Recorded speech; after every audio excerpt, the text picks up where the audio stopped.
Tuvimos bastantes movidas y bueno, si queremos podemos introducir lo que pasó el miércoles, específicamente la masiva movilización que dejó el fallo, obviamente el repudio de los organismos de derechos humanos, a través de los distintos espacios que se congregaron, primero en Plaza Lavalle y luego hasta Plaza de Mayo, donde tuvieron una participación multitudinaria, casi medio o más de medio millón de personas, y sobre todo, bueno, lo que nos dejó esta semana cargadísima de cuestiones judiciales. Por eso tenemos en línea, ¿no? Sí.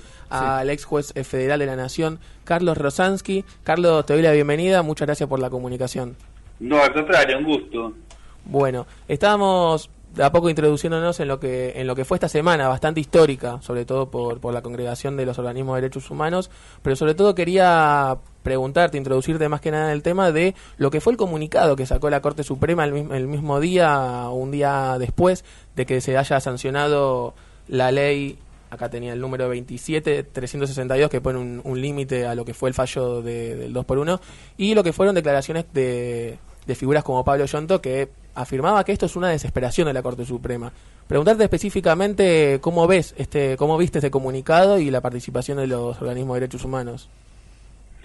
Bueno, es todo muy extraño. Yo coincido con Pablo en la desesperación, porque primero que lo que sucedió el miércoles es absolutamente inédito. Es decir, en la historia judicial argentina nunca había habido una movilización, y mucho menos de esa envergadura, contra un fallo.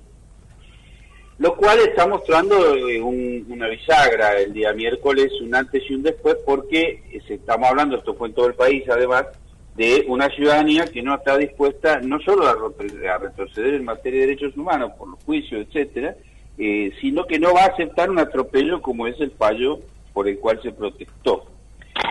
Y eso generó una desesperación, como dice Pablo, que tiene que ver, a mi entender, con cómo se sigue, porque cuando vos cometés un error o un horror jurídico de esta naturaleza, sabés perfectamente a ese nivel judicial que lo que estás haciendo está mal. Lo que no medís por ahí es la magnitud de la respuesta.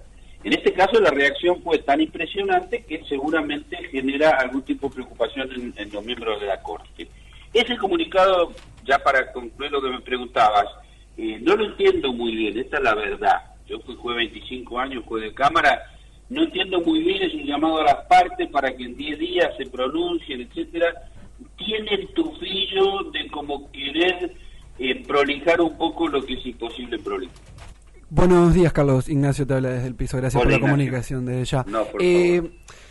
Un poco tomando lo que te pasó a vos y que te llevó a renunciar el año pasado, y también el gran debate que se dio con el gobierno pasado y entre el gobierno ¿crees o ves que puede haber una incidencia del Ejecutivo Nacional un poco intentando direccionar el fallo de la Corte? Sí, yo tengo la fuertísima sensación, no es una sensación liviana, es muy fuerte. En primer lugar, porque yo conozco personalmente en carne propia la presión del Poder Ejecutivo, así que desde ese punto de vista ya hay un antecedente personal, que tuvo una finalidad que me trascendió a mí, no era solamente que yo me fuera. Correcto. Tenía que ver obviamente con un disciplinamiento, con un mensaje a una parte importante del Poder Judicial. Y en segundo lugar, porque la designación de 2 de los 3 jueces que votan de esta manera fue hecha claramente, fue hecha Correcto. Con un decreto que no podía haber sido y fue, que después hubo que blanquear, que sabemos ya que nace mal el máximo cargo de la justicia argentina, que es la gente más alta con cargo para definir el patrimonio y la libertad de las personas, que entre por la ventana o que intente entrar por la ventana a través de un decreto. Entonces, estaba mal que se hiciera de esa manera y estaba mal aceptarlo, ¿correcto? O sea, ellos mismos no deberían haberlo aceptado. Ellos aceptaron, después hubo que salir a blanquear corriendo para que esto tuviera un poquito más de forma. Entonces, yo no tengo ninguna duda de incidencia del Poder Ejecutivo, porque en realidad lo que se está buscando acá no es solamente el beneficio de gente que ha sido condenada por delitos de lesa humanidad, sino algo muchísimo más grave, si se puede decir, más grave no que la impunidad en el genocidio, sino me refiero más grave para el país en cuanto al sostén de un proyecto económico que es la verdadera razón del genocidio en aquella época y de lo que está pasando ahora también. Es un proyecto económico. Carlos, muy buenos días, soy Carlos Capazo, gracias Hola, Carlos. por la insistencia, por la nota. Te quería preguntar, después de esta situación que se vivió, la idea de lo que fue cómo queda la Corte Suprema con legitimidad o sin ella a partir de lo que fue el decreto, el decreto no, sino el fallo, lo que fue la movilización y lo que fue el proyecto de ley que se votó tanto en diputados y senadores. Bueno, ahí el tema de la legitimidad es súper interesante porque habría que definirla. O sea, ¿qué cree uno que es legitimidad en funcionarios? A mi entender, no es lo mismo un funcionario ejecutivo que un funcionario judicial, e insisto por lo que dije antes, porque tienen el poder de decisión sobre la vida de las personas y sobre su patrimonio y la libertad. Entonces, a mí me parece que la legitimación en esos casos proviene no solo de que hayan blanqueado una mala designación por decreto, sino que proviene de que la gente se sienta protegida, que la gente sienta que los miembros de la Corte Suprema protegen su vida, su libertad y su patrimonio. Eso se dejó de sentir, si es que en algún momento se sintió, ¿no es cierto? Y no es una cuestión menor, creo que hay que poner el acento en el estado de ánimo. El país, la gente, el ciudadano tiene que tener un estado de ánimo favorable a quien va a decidir sobre su vida. Y eso no está pasando. Y es malo, es malísimo para la sociedad. Por eso creo yo que hubo una bisagra el miércoles. De alguna manera el mensaje va a llegar y pese a lo que se pueda intentar orquestar para disimularlo, la gente no quiere esta corte, hay que cambiar el sistema, acá hay que barajar y dar de nuevo.